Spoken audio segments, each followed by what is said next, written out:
सुमित्रा देवी की दो बेटे थे, जिसमें बड़ा बेटा आयान और छोटा बेटा आदर्श। सुमित्रा देवी की बड़ी बहू परिणीति एक मॉडल और खूबसूरत लड़की थी।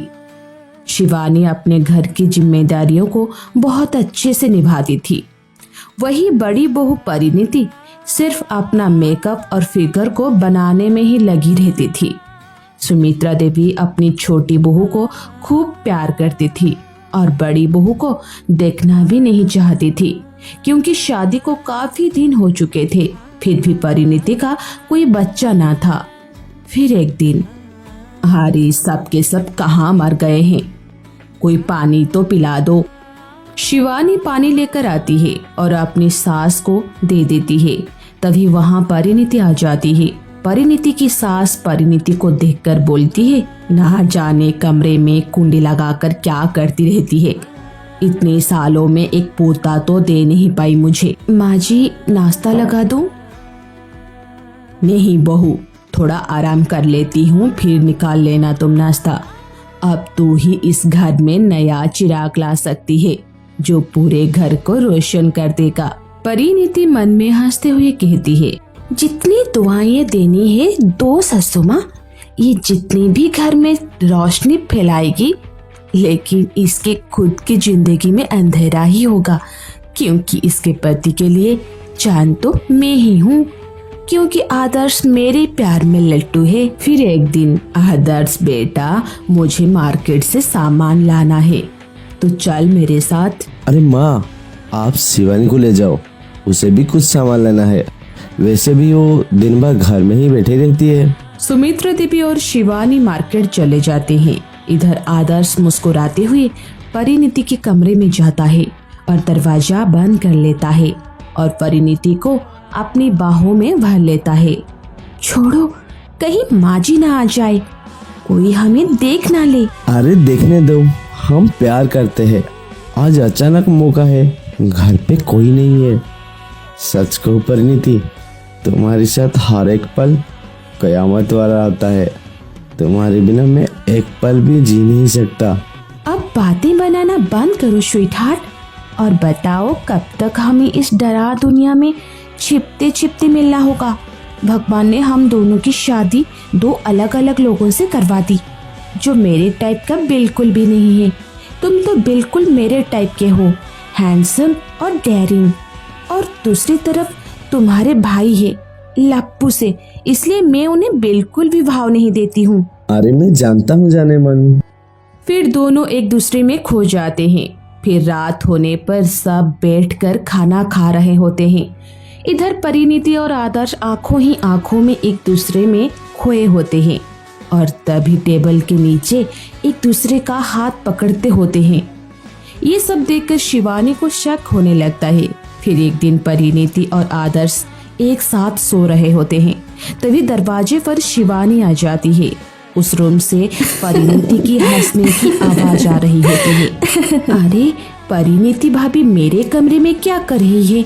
जैसे ही वो कमरे में जाती है तो परिणीति छुप जाती है। ओ जी, आप यहाँ हैं? कि परिणीति भाभी भी यही है?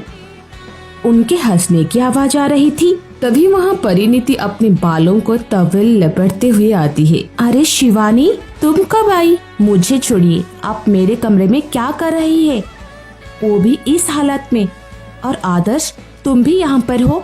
ये सब क्या चल रहा है? अरे क्या है ना, मेरे बाथरूम का गीजर खराब हो गया है, इसलिए मैंने सोचा कि तुम्हारे बाथरूम में आकर नहा लेती हूँ। सॉरी देवर जी, मैंने आपको डिस्टर्ब किया हो, तो मैं अब चलती हूँ। अब आप दोनों एंजॉय कीजिए। इतना बोलकर परिणीति वहां से चली जाती है। आप दोनों मिलकर मुझे बेवकूफ बना रहे हो ना? जब भाभी यहाँ नहाने आई थी तो आप यहाँ क्या कर रहे थे? अरे शिवानी, कुछ नहीं, मुझे तो मालूम ही नहीं था कि बाथरूम में भाभी है। मुझे तो अब पता चला। शिवानी मन में कहती है, कहीं इन दोनों के बीच कुछ चल तो नहीं रहा? ये दोनों मिलकर मेरी आंखों में धूल तो नहीं झोंक रहे हैं? फिर एक दिन परिणीति बैठी होती है, तभी उसे उल्टी आने लगती है। वो बहुत घबरा जाती है। कहीं मैं जो सोच रही हूँ वो सच ना हो जाए। लगता है मैं प्रेग्नेंट हो गई हूँ। अब क्या होगा? ये देवर जी का बच्चा है, अगर आयान को पता चल गया तो मेरा क्या होगा? अब मैं क्या करूं? मुझे कुछ भी समझ नहीं आ रहा। परिणीति बहुत घबरा जाती है और वो आदर्श को बुलाती है। क्या हुआ भाभी, आप इतनी रात को यहाँ अचानक मुझे क्यों बुलाया? शिवानी को शक हो जाएगा कि मैं तुम्हें मिलने आया हूँ। आदर्श, बहुत बड़ी प्रॉब्लम हो गई है। अरे यार, तुम सीधा सीधा बताओ ना, क्या हुआ है? आदर्श, मैं प्रेग्नेंट हूँ। क्या?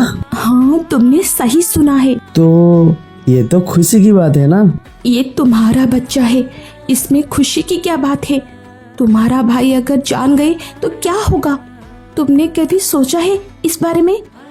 मैं इस बच्चे को नहीं ले आ सकती हूँ। ये मेरे पति का नहीं बल्कि तुम्हारा बच्चा है। घर वालों को शक हो जाएगा, बहुत बड़ी प्रॉब्लम हो जाएगी, समझो तुम। अरे तुम घबरा क्यों रही हो? ये बात किसी को भी पता नहीं चलेगी। कैसे पता नहीं चलेगी? तुम्हारा भाई यहाँ नहीं है, उन्हें मैं बताऊंगी तो शक हो जाएगा। अरे कुछ नहीं पता चलेगा, तुम बस ये बताना कि ये बच्चा भाई साहब का है। गलती से भी हमारे रिश्ते के बारे में किसी को कानो कान खबर नहीं होनी चाहिए। बाकी भाई साहब को कैसे हैंडल करना है वो तो तुम बहुत अच्छी से जानती हो। अब तुम टेंशन मत लो, जो जाके सो जाओ। आदर्श इतना बोलकर वहां से चला जाता है। अगली सुबह परिणीति उल्टी कर रही होती है, तभी उसकी सास उसे देख लेती है। अरे वाह बहू, लगता है तुम मुझे पोते की खुशखबरी सुनाने वाली है। जी माँ, मैं प्रेग्नेंट हूँ। ये सुनते ही सुमित्रा देवी का खुशी का ठिकाना नहीं रहता। अब सुमित्रा देवी अपनी बड़ी बहू का खूब ख्याल रखती है और छोटी बहू से घर का सारा काम करवाती थी। फिर एक दिन आयान घर आ जाता है। ओ जी, ओ आप इतनी परेशान क्यों हैं? परिणीति, मैं तुम्हें कुछ बात कहना चाहता हूँ कि मैं डॉक्टर के पास गया था। आयान की बात काटते हुए परिणीति बोलती है, पहले मैं आपको बताना चाहती हूँ कि आप पापा बनने वाले हैं। ये सुनकर आयान बेचक्का रह जाता है और वो कुछ सोच में पड़ जाता है। वो कुछ जवाब नहीं देता। आखिर ये परिणीति के पेट में किसका बच्चा है? मैं डॉक्टर से मिलकर आया हूँ, उन्हें तो बताया कि मैं बाप नहीं बन सकता हूँ। आखिर परिणीति का किसके साथ चक्कर चल रही है और किसी और की बच्चे को मेरा बच्चा बता रही है। ऊपर से माँ भी उसे अपना वारिस मान बैठी है। आयान जी, आप खुश नहीं लग रहे हैं, आप पापा बनने वाले हैं। आयान कुछ भी जवाब नहीं देता। फिर अगली सुबह आदर्श और परिणीति हंस हंस कर बातें कर रहे होते हैं। तभी वहाँ शिवानी आ जाती है और उन दोनों को हाथ में हाथ डालकर बातें करते हुए देख लेती है और गुस्से से आग बबूला हो जाती है। आप यहाँ क्या कर रहे हो? वो भी भाभी के हाथ पकड़कर। जाओ यहाँ से। फिर आदर्श वहाँ से चला जाता है। भाभी, आजकल आप और आदर्श कुछ ज्यादा साथ नहीं रहते हैं, खूब हाथों में हाथ डालकर बातें हंसी मजाक करते रहते हैं, ऐसा क्या है? शिवानी, वो क्या है ना, देवर और भाभी का रिश्ता ही कुछ ऐसा होता है। कहीं भाभी को अपने पति से ज्यादा अपने देवर पे तो प्यार नहीं आ रहा है क्या? क्या मतलब है तुम्हारा? तुम कुछ भी बोले जा रही हो।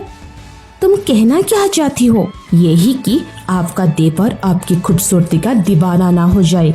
आजकल वो अपनी पत्नी से ज्यादा अपनी भाभी के आगे पीछे घूमता रहता है, जैसे आप ही उसकी पत्नी हो। शिवानी, तुम्हारा दिमाग खराब हो गया है, तुम कुछ भी बोले जा रही हो। फिर एक दिन शिवानी अपनी सास से कहती है, माँ जी, मुझे लगता है जेठानी जी और इनका चक्कर चल रहा है, दोनों के बीच नजदीकियाँ काफी बढ़ गई है। तो कहना क्या चाहती है? मैंने उन दोनों को काफी बार एक साथ देखा है। क्या कहा तूने? तुम्हारा दिमाग तो खराब नहीं हो गया है? खुद तो कोई वारिश नहीं दे सकी, अब परिणीति पर तो कीचड़ उछल रही है। दोबारा ये बात मेरे मुंह पर आई ना, मुझसे बुरा कोई नहीं होगा, समझी? अब ये खाली दिमाग मत चला। सुमित्रा देवी वारिस की चाह में अंधी हो गई थी, उसे सच नहीं दिख रहा था। इधर आयान कस में पड़ा होता है। फिर एक दिन आयान परिणीति और आदर्श को हाथ में हाथ डाले बेड पर बैठी खिड़की से देख लेता है। मुझे पता था तो ये तुम दोनों जैसे लड़के मुझे धोखा इंसान दे रही हैं। बेटी की जिम्मेदारी मैं उठा क्या ही करूं? नहीं सकता। मैं तो परिणीति को बच्चा जब नहीं तूने दे पाया। किसी और की वो बेटी के खुश साथ है। इतना गलत मुझे किया उसकी खुशी तो को तू अपनी बर्बाद खुद की नहीं बेटी करना के चाहिए। साथ फिर आयान बिना कुछ बताए घर से हमेशा हमेशा के लिए चला जाता है। शिवानी के बाद उसकी सास और पति बिल्कुल नहीं मानते। शिवानी भी अपने पति और जेठानी के रिश्ते से परेशान होकर घर छोड़कर अपने मायके चली जाती है।